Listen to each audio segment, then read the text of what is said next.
और भगवान श्री कृष्ण के प्रति अज्ञानता से भरा हुआ है।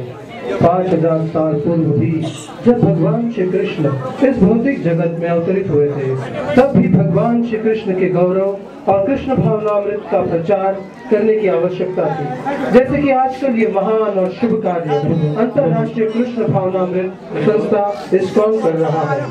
5000 साल पूर्व महाराज युधिष्ठिर ने राजसूय यज्ञ के द्वारा इस शुभ और सकाम कार्य को निष्पादन किया था। इस यज्ञ में बहुत सारा शुद्ध घी और सोने की आवश्यकता होती है। इस यज्ञ का उद्देश्य न तो सिर्फ भगवान श्री कृष्ण की स्तुति करना है, बल्कि इस यज्ञ के द्वारा ब्राह्मणों और पुजारियों की पवित्रता का भी परीक्षण होता है। महाराज युधिष्ठिर इतना महान यज्ञ कर रहे हैं, ये सुनकर नारद मुनि द्वारका की ओर प्रस्थान करते हैं, जहाँ भगवान श्री कृष्ण अपने प्रिय मित्र उद्धव और आदि यदुवंशियों के साथ राज दरबार में उपस्थित है। तो चलिए अब हम आपको ले चलते हैं भगवान श्री कृष्ण के राज दरबार सुधर्मा में।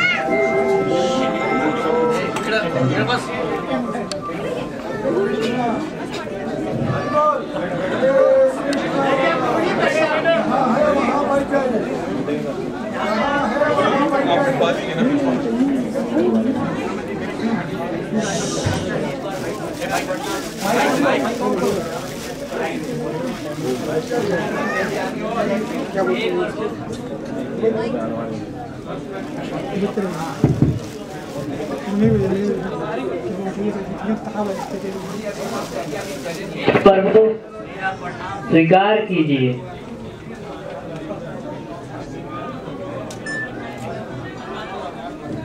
हे प्रभु, इस रुकावट के लिए मैं क्षमा चाहता हूँ, लेकिन आपको मिलने के लिए एक दूत आया है। उन्होंने कहा है कि ये जीवन और मृत्यु का प्रश्न है। ठीक है, उन्हें अंदर भेज दो।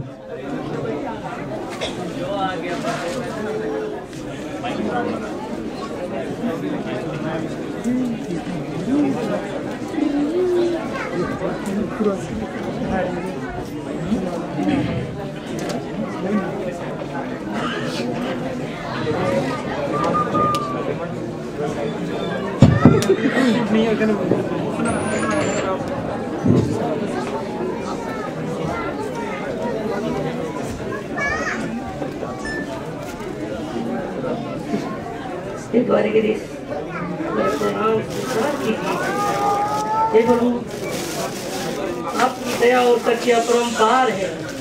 हालांकि मैं बहुत ही गिरा हुआ और फकीर व्यक्ति हूँ, फिर भी मैं आपके कोमल शरण के शरण में आया।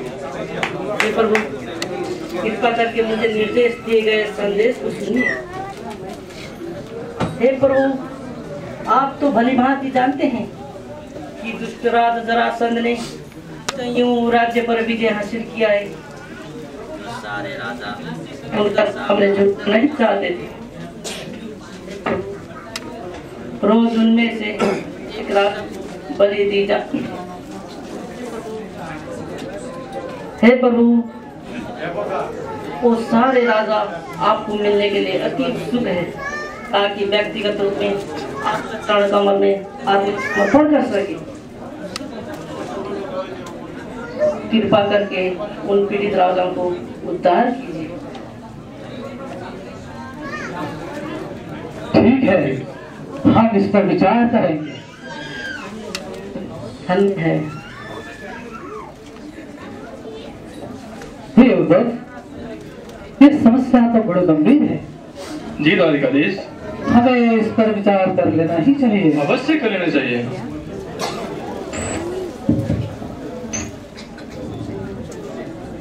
नारायण नारायण नारायण नारायण नारायण नारायण नारायण नारायण नारायण। जी प्रणाम द्वारकाधीश। आइए आइए देवर्षि, आपका द्वारका में स्वागत है। आप बहुत सही समय पर आ गए हैं। आइए आसन ग्रहण कीजिए।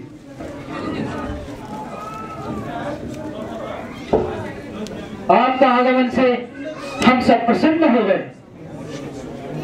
और बताइए, तीनों लोगों में सब ठीक तो है ना? आपका ज्ञान से तो इस ब्रह्मांड में कुछ छुपा हुआ भी नहीं है। और मुझे ये बताइए, पंच पांडव कैसे हैं? और महाराज युधिष्ठिर की वर्तमान योजनाएं क्या है? नारायण नारायण नारायण। हे द्वारकाधीश, हे भगवान, आप तो परम ईश्वर है, इस दुनिया के परम नियंत्रक है। हे प्रभु, आप तो सब कुछ जानते हैं, फिर भी एक अभिनेता की तरह अपनी लीलाओं का भलीभांति प्रदर्शन करते रहते हैं। इस तरह आप पांडवों की शुभचिंतक की भूमिका में उनके कार्यों के बारे में जानना चाहते हैं।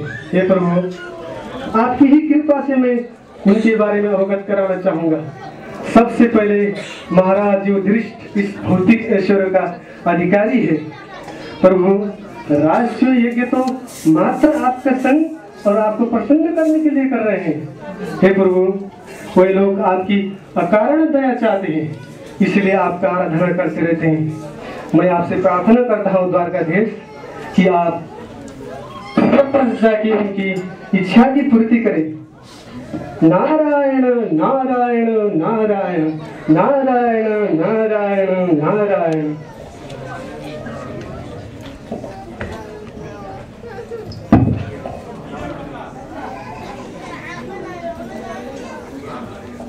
पर मेरे प्रभु, अगर आप इंद्रप्रस्थ जाएंगे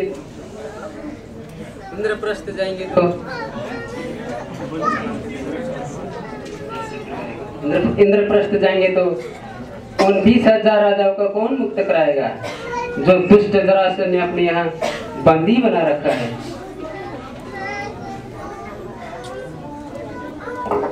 अवश्य प्रभु, मैं नारद मुनि की बातों से सहमत हूँ, परंतु उस दुष्ट जरासंध को भी राजगद्दी से निकल देना चाहिए। अरे प्यारे उद्धव, आप हमारे शुभ चिंतक ही नहीं परम मित्र भी हो,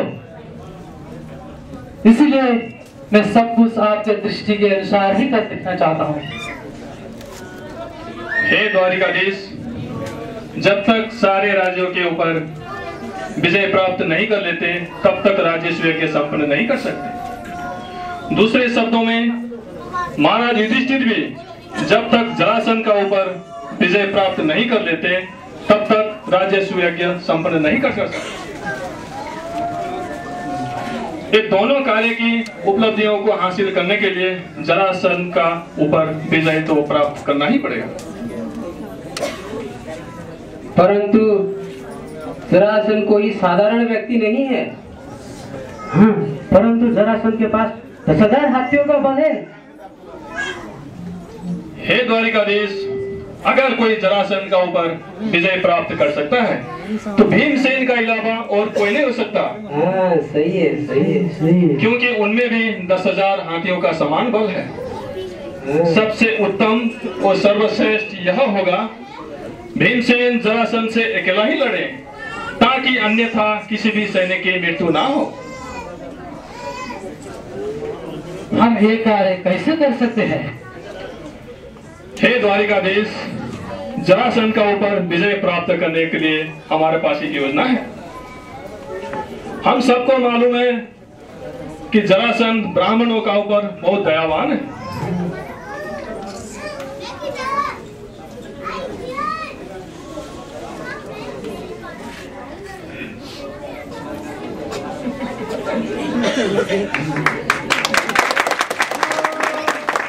उद्धव जी की यह योजना सुनने के पश्चात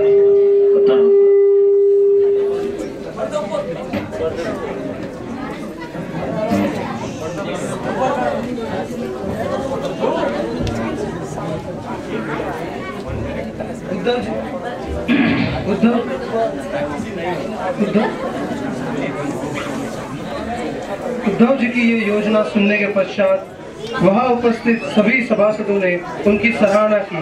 उनकी योजना के पहले सत्र को पूरा करने के लिए भगवान श्री कृष्ण अपनी सेना और यज्ञ में आवश्यक ऐसी सामग्रियों को साथ इंद्रप्रस्थ की ओर निकल पड़े, जहां महाराज युधिष्ठिर रहते हैं। जैसे ही महाराज युधिष्ठिर को भगवान के आने की खबर मिली, वे बहुत आनंद विभोर हो गए और उनके स्वागत हेतु तुरंत ही अपने राज दरबार के बाहर आ गए। महाराज युधिष्ठिर के साथ साथ अन्य पांडव और इंद्रप्रस्थ वासियों ने भी भगवान का बहुत ही आनंद पूर्वक स्वागत और सत्कार किया। तो चलिए अब हम देखते हैं भगवान श्री कृष्ण ने महाराज युधिष्ठिर को उद्धव जी की योजना के बारे में किस तरह समझाया और उसे पूरा करने हेतु क्या तैयारियां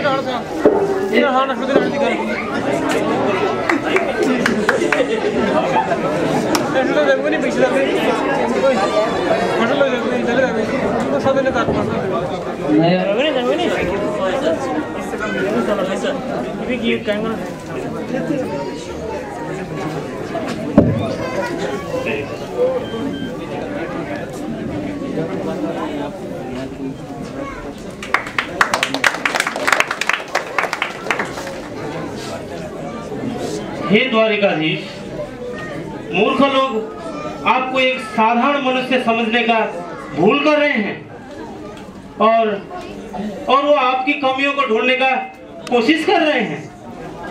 परंतु हे वासुदेव, मेरी एक इच्छा है, एक बहुत बड़ा राष्ट्रीय यज्ञ किया जाए जिसमें सारे देवताओं सहित देवराज इंद्र, ब्रह्मा और शिवजी भी आमंत्रित होंगे, जिसमें सारा जगत को ये ज्ञात हो जाएगा कि आप ही पूर्ण पुरुषोत्तम भगवान हैं, बाकी सब तो आपके सेवक मात्र हैं। हे महाराज युधिष्ठिर, हे धर्मपरायण, मैं आपकी इस राजस्य यज्ञ करने का पूर्ण रूप से समर्थन करता हूं।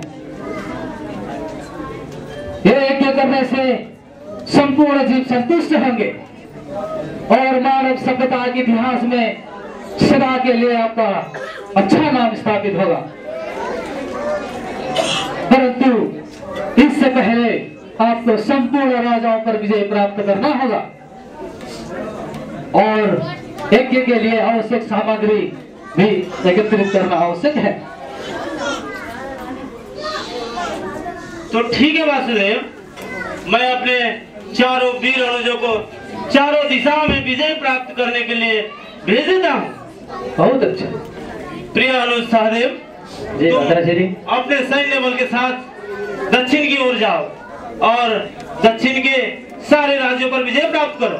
जो आगे और प्रिय अनुज नकुल, जय भद्रश्री, तुम पूर्व दिशा की ओर जाओ और पूर्व के सारे राज्यों पर विजय प्राप्त करो। जो आगे भद्रश्री। और प्रिय अनुज अर्जुन, तुम्हें उत्तर की ओर जाना है। जो आज्ञा भ्राताश्री। और प्रिय भीम, तुम पश्चिम की ओर जाओ और पश्चिम के सारे राज्यों पर विजय प्राप्त करो। जैसे आज्ञा। परंतु इस बात का ध्यान रहे, हमारा उद्देश्य ऐसा नहीं है कि वो सारे राज्यों पर युद्ध होना चाहिए। हाँ, उन्हें ये संदेश देना आवश्यक है कि वो सारे राजा हमारे अधीन हैं और उन्हें हमारा राष्ट्रीय यज्ञ के लिए कर देना होगा। हाँ, अगर कोई राजा व राज्य हमारा इस बात से सहमत ना हो तो फिर युद्ध आवश्यक हो जाता है। मैं तो यही सुनना चाहता था भ्राताश्री, अनुजो, हमें और देर नहीं करनी चाहिए। चलिए।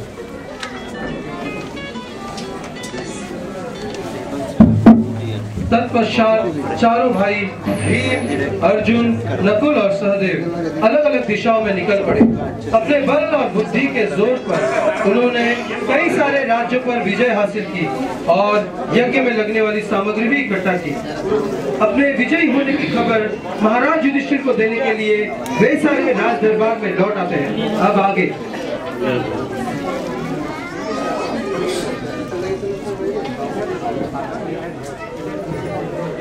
हे मेरे प्रिय अनुजों, बताओ आप लोगों की यात्रा कैसे रही? हे भ्राताश्री, आपका आशीर्वाद और वासुदेव कृष्णा की कृपा से हम सफल हुए। भ्राताश्री, यात्रा इतनी सफल है, सब आम आदमियों से लेके सब राजाओं ने इस सुदर्शन यज्ञ के लिए आपका समर्थन करने का फैसला किया है और साथ ही बहुत सारा कर भी दिया है।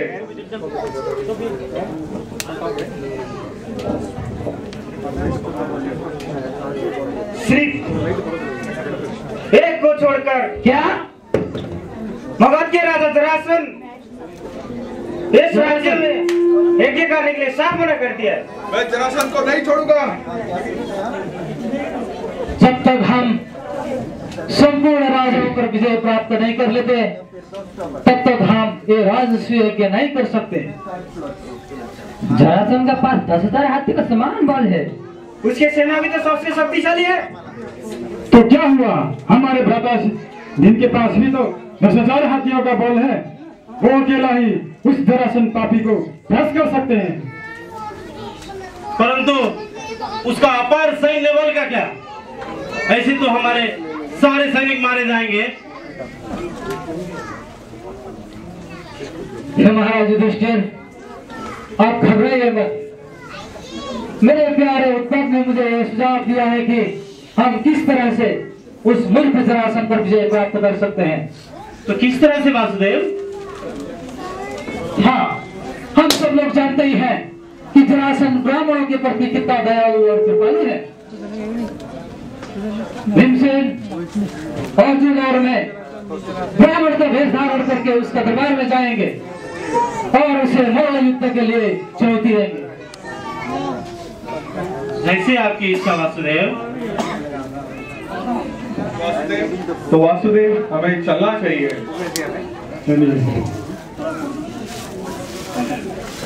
तो चलिए, अब हम आपको ले चलते हैं जरासंध के राज्य दरबार में, जहाँ पर भगवान श्री कृष्ण, अर्जुन और भीमसेन ब्राह्मणों का वेश धारण करके अपनी योजना को पूरा करने के लिए आते हैं।